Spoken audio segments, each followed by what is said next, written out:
So mga tol, 3 araw na nga lang po, magaganap na ang bigating laban sa pagitan ni Shakur Stevenson versus Teofimo Lopez, kung saan nakataya po dyan ang WBO Junior Welterweight World Title ni Lopez, kasama ang daring belt nito mula sa 135 pounds. Inakyat ni Shakur Stevenson ang division ni Lopez sa 140 pounds para maging isang ganap na 4 Division World Champion kung sakaling talunin niya itong si Lopez. Bagamat si Shakur Stevenson po ang umakyat ng division at si Lopez po ang kampiyon sa 140 pounds, pero pagdating po sa odds, liyamado po itong si Shakur Stevenson. Minus 370 favorite itong si Shakur Stevenson sa laban na yan, habang plus 270 naman kung tatayaan mo itong si Lopez. Kahapon nga lang mga tol, muling nag-face off po itong si Shakur Stevenson at Lopez. Parehas po silang kumpiyansa na mananalo. Sinabi ni Lopez na okay lang daw kung underdog siya. Gagawin daw niya lahat para maipakita na mas magaling siya kay Shakur Stevenson. Darating din daw yung time kung mananakaut niya itong si Shakur. Malalaman na lang daw yan sa araw ng laban.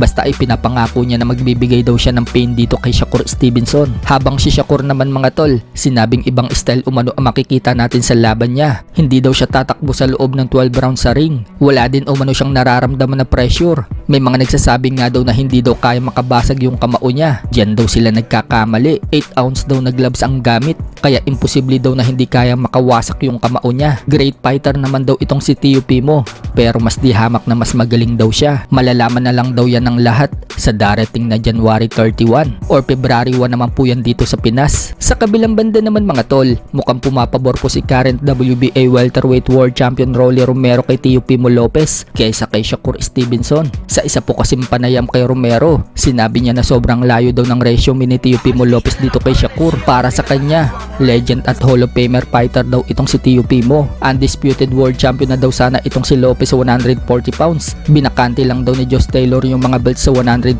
pounds noong time na talunin ni Lopez itong si Taylor. Dagdag pa ni Romero, hindi mo rin daw mananakaut itong si Teofimo Lopez. Marami daw ang nagsasabi na tatalunin daw ni Shakur si Teofimo, pero babala ni Romero kay Shakur. Delikado daw kalaban itong si Teofimo kapag nakapokus. Naniniwala daw si Romero sa naging laban ni Teofimo Lopez kay Jamaine Ortiz at Sandor Martin, kung saan naging kontrobersyal yung laban ni Teofimo. Hindi daw nakapokus si Teofimo Lopez sa mga yon at hindi daw ensayado. Pero ngayon, nakikita daw ni Romero na focus at seryoso si Teofimo. Ganun pa man, may magandang timing daw itong si Shakur Stevenson, pero naniniwala daw siya na matindi daw ang paghahanda ngayon ni Lopez. So base sa mga sinabi ni Romero, pumapabor ito kay Lopez. Sa iba pang balita mga tol, hindi na po kasama si Mark Magsayo sa undercard ni Ryan Garcia versus Mario Barrios sa February 21 matapos pong maglabas ng poster na hindi na pala kasama si Magsayo sa undercard. Bigla nga pong ipinasok si Frank Martin sa card na yan, kaya mukhang nawalan po ng slot si Magsayo. Ganun pa man,